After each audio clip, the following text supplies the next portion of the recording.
Excuse me, could you come over here? A staff member at the nursing home whispered to me. The woman who had been cheerful until a moment ago now looked at me with a stern expression. Today, Jaren, Felicia, and I were touring to decide on a nursing home for Mom.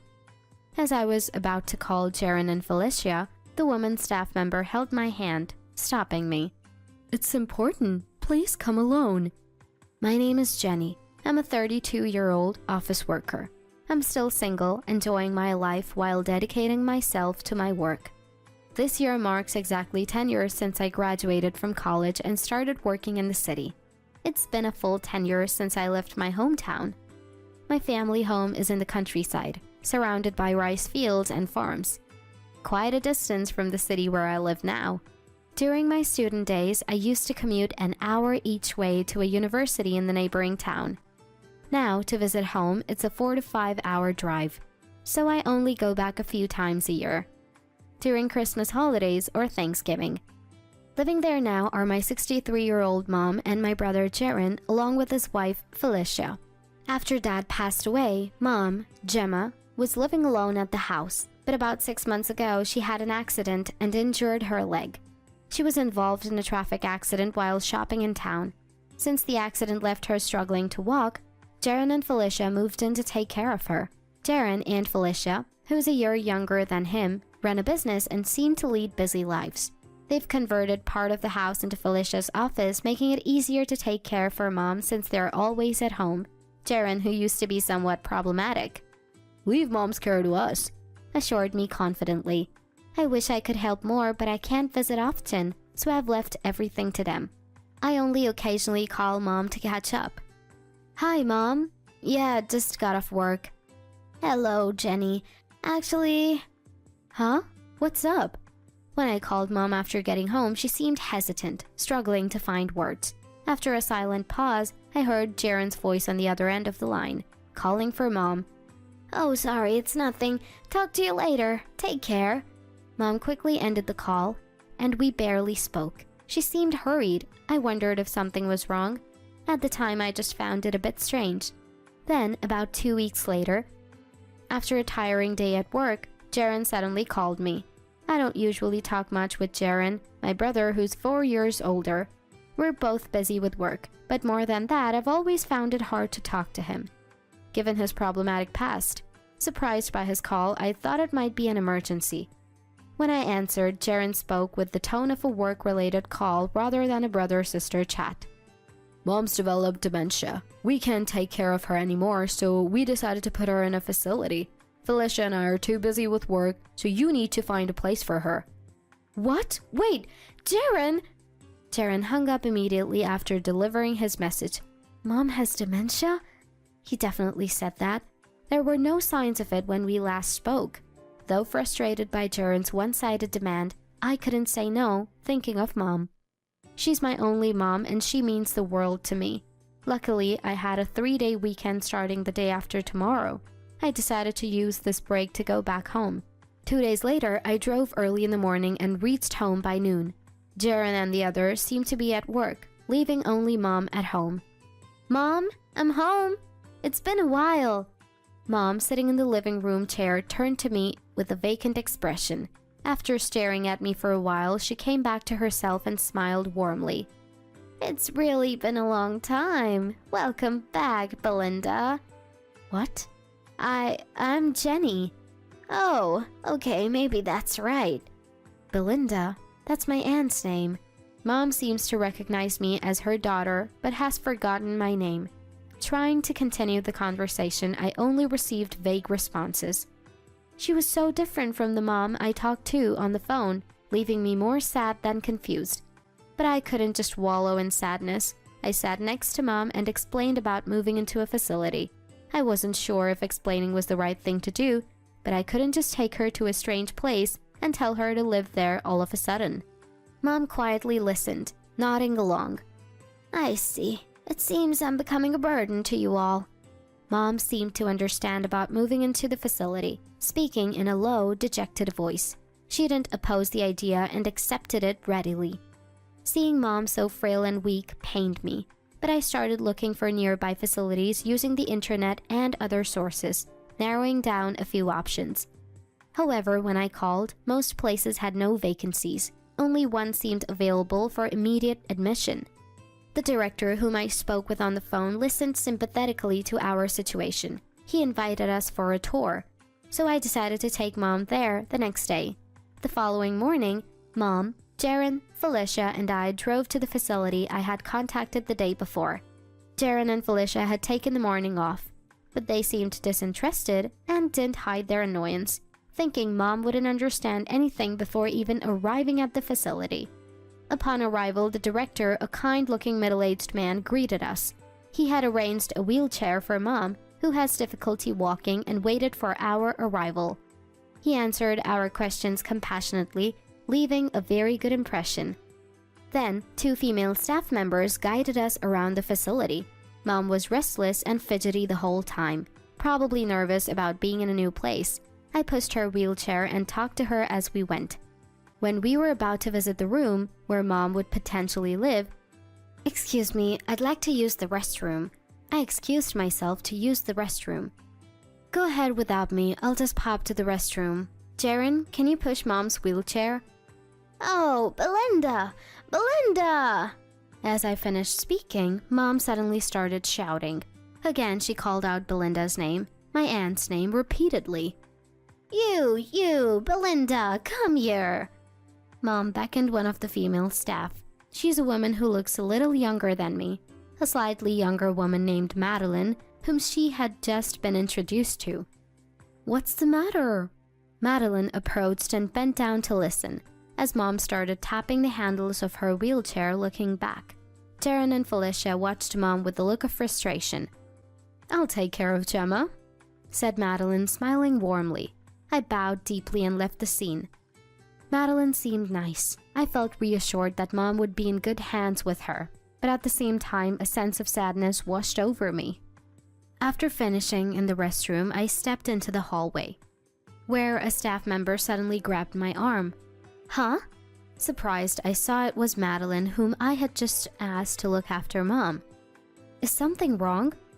"We need to talk about something important. This way," she said urgently, leading me somewhere. Confused, I followed her, sensing from her hurried manner that it was no ordinary matter. "Please keep this between us and not tell other family members," Madeline whispered, turning back to me.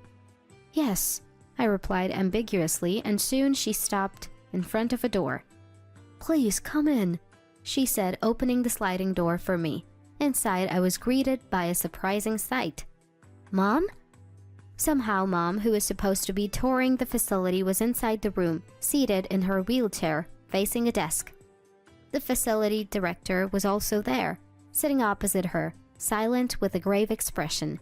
Mom looked at me with the face about to burst into tears. "What's going on here?" I asked, approaching Madeline as she closed the door behind her. "Please have a seat," she said, gesturing to an empty chair next to Mom. Trying to calm my racing heart, I sat down, and Madeline took a seat next to the director. "Jenny, I'm sorry," Mom said, looking into my eyes. "Mom, do you recognize me?" "Of course I do. You're my dear daughter. Thank you for coming all this way." Mom looked sad but unmistakably familiar. I felt tears welling up. But what was going on? Mom seemed too coherent for someone with dementia. I turned to the director and Madeline for an explanation. Both looked distressed, but finally the director began to speak. "Please call the police right away," he stated clearly. "Police? Why?" I couldn't understand why he would suddenly ask to call the police. Seeing my confusion, Madeline started to explain to calm me down. "Please stay calm and listen. The truth is, Gemma," she began to speak in a grave tone. It turned out that Mom was not suffering from dementia at all. Unbeknownst to me, Mom had been receiving terrible treatment from Jaren and Felicia. Unable to seek help due to her mobility issues, Mom pretended to have dementia.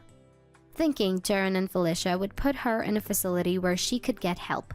Even if they were closely watching her, she planned to seek help from the hospital or a doctor, as a medical report was necessary for facility admission. Just before I went to the restroom, Mom had called Madeline over under the pretext of needing help with her wheelchair, secretly revealing the abuse she was receiving. Taking advantage of a moment when Jaren and Felicia were not paying attention, she whispered to Madeline. Madeline, taken aback by what she heard, immediately separated Mom from Jaren and Felicia under the guise of wanting a private consultation. After hiding Mom in this room and examining her, they found multiple bruises and welts on her body and reported it to the director. That's why they called me while I was away at the restroom. I felt dizzy with the shock of this revelation. I couldn't bring myself to look at Mom's injuries. Before I knew it, tears were streaming down my face. I felt ashamed that I had no idea Mom was being mistreated by Jaren and Felicia, and that I hadn't been able to do anything for her. She must have been trying to ask for help the last time we spoke on the phone.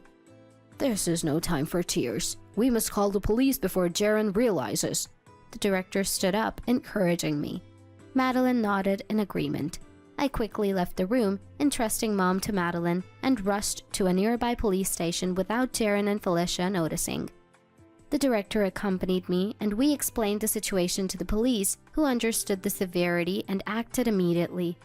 We hurried back to the facility with 2 police officers, first going to the room where Mom was waiting. The officers questioned Mom and confirmed several injuries on her arms and back that appeared to be from abuse. Then, they went to question Jaren and Felicia, who were still unaware of what was happening and touring the facility. When they were brought into the room where Mom, the staff, and I were waiting, Jaren and Felicia were shocked. In the corner of the room, the police started their questioning, and I watched silently. Mom was trembling, evidently having been through a terrifying ordeal. Police, all of a sudden, we've done something terrible to Mom. I don't get it. Just because she's injured doesn't mean... So what? Mother-in-law might have fallen at home. She has a bad leg. Jaren and Felicia maintained their innocence, insisting they had nothing to do with it. Is there any proof we did it? Mom's words aren't reliable. She's senile. It must be her delusions. It's not a delusion. Mom, who had been silent and looking down, spoke up firmly. Jaren, who had been smiling confidently, looked at Mom in surprise. Everything I said earlier is true. These injuries were inflicted by those 2. I've written down everything Jaren and Felicia did to me in a diary. I'll give it to you later. Jaren's eyes widened, and Felicia's face turned pale. They realized only now that Mom wasn't suffering from dementia. The officer calmly replied, Understood. We will visit your home afterwards. And then continued, Please tell us more about the situation. The policeman then urged Mom on. Jaren and Felicia were glaring at us fiercely, but Mom, undaunted, took a deep breath and began to speak calmly. She had started keeping a diary as evidence against Jaren and Felicia, who had gradually begun to neglect her care and even resorted to violence. Her mobile phone was confiscated and she couldn't use the landline because Felicia monopolized it for her business, locking it away in a room at night. Despite being allowed occasional contact to prevent my suspicion, Mom was always under surveillance and couldn't say anything during our calls. Unable to endure the endless wait for help, Mom tried to escape from the house several times. But, due to her impaired mobility and the rural location, she always got caught by Jaren and Felicia and was brought back. Yet, Mom didn't give up. Exasperated with Mom's repeated attempts to leave, "This wandering habit of mother-in-law's is troublesome. Maybe she has dementia. Then we could just put her in a facility," Felicia said. Hearing Felicia's callous words, Mom realized that pretending to have dementia was her way out. So she began to feign symptoms like confusion and forgetting people's names. Jaren and Felicia quickly decided to put her in a facility, but were reluctant to handle the paperwork and costs, so they contacted me. They planned to make me find a facility, accompany them on the visit, and pay for all the expenses. This was all revealed in conversations Mom overheard while pretending to have dementia. "Jaren, Felicia, how could you?" I couldn't hold back anymore and interjected. "Jaren, you haven't changed at all. You said you'd take care of Mom. Was that all a lie too?" "Shut up! Shit! Get out of my way!" Enraged, Jaren pushed one of the police officers. apparently trying to escape, but was quickly apprehended by another officer and arrested on the spot for obstructing official duties. Felicia was also taken away by the police for further questioning. "Oh shit, shit! It was all going to work out, you'll see!" Jaren yelled. I gently covered Mom's ears. To her, Jaren was still her real son. Later that afternoon, several officers came to our house. During the search, evidence of violence and assault against Mom was found, leaving me disheartened. Furthermore, it was revealed that Jaren and Felicia were behind Mom's mobility issues, having paid a subordinate to cause a traffic accident. Their involvement in assault and grievous bodily harm to Mom was clear, leading to their prosecution. Further investigation revealed that Felicia, always greedy, had persuaded Jaren to mistreat Mom after learning about her substantial savings. These savings were the inheritance left by our late father, which had been transferred to Mom. Felicia had been plotting with Jaren to inherit the estate as soon as possible. According to what I heard, Jaren's business wasn't going well, and he was increasingly burdened with debt, so he readily agreed with Felicia's plan. Jaren told, "Mom always favored my sister." The police. However, in reality, Jaren had been troublesome since his youth, often creating problems that Mom had to resolve. I had thought Jaren had matured and settled down, believing he was taking good care of Mom, but his true nature hadn't changed. His true nature has not changed since ancient times. I think that's why he had no qualms about causing Mom to get into an accident, using violence and shouting insults at her in order to get money. I can't see myself ever forgiving Jaren or Felicia. Later, Jaren's company went bankrupt. Their crimes were thoroughly exposed during the investigation, and it was decided that Jaren and Felicia would go to prison. Jaren's actions were egregious, and he was stripped of any inheritance rights to Mom's property. They had planned to inherit after Mom's death, thinking it was just a case of assault, but learning in prison that they had lost their inheritance rights, both Jaren and Felicia went mad. They became listless, unlikely to lead a decent life, even after prison. Mom and I intend to cut ties with Jaren and Felicia. After their arrest, Mom cried every day, distraught that her own son had betrayed her, but she has recently calmed down. Of course, the plan to move her into a facility was cancelled. Madeline, who advised me to report the situation and helped us a lot, and I still keep in touch regularly. Madeline was even awarded a commendation by the police for her role in saving Mom. Now, I'm living with Mom. I couldn't leave her alone in the family home, so I suggested we live together and move to the city. My old apartment was too small, so we relocated to a 2-bedroom place. Mom, you're looking energetic. Let's go for a walk. That sounds nice. My legs feel good today. Maybe I'll try walking a bit. Sure, but don't push yourself too hard. On weekends, Mom and I go for walks nearby or enjoy slightly extravagant meals together. I've decided to spend a peaceful, harmonious life with Mom. I know, dear. Thank you, Jenny. Never had I imagined feeling so happy to hear Mom call my name.